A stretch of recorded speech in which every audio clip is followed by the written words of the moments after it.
I'm Robert Benson, Design Director of 4240 Architecture. I'm Brian Vitale, Design Director at Gensler.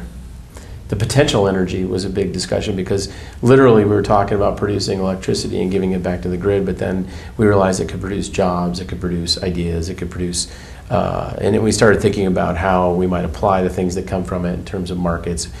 mixing neighborhoods, energizing schools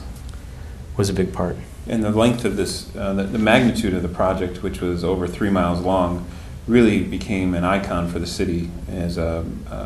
something that looked forward and was a way to think about sustainability of communities,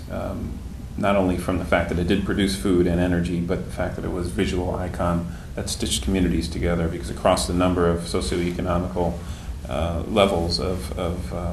people and demographics. Community around that, the idea that you can make a sustainable initiative beautiful, that you can, it's not just simply about showing how sustainability works or how, it's not like a power plant, it's a really beautiful, graceful arch that is a wonderful place to be, that happens to glow, that happens to generate energy, that happens to generate all these things. I think if you can sort of stir men's souls and get people excited about the potential, that's really as much of the game as anything else. And I think that's where, for us, I think that's why we did it. Yeah, and I think so many projects start with sustainability and the design ends at sustainability,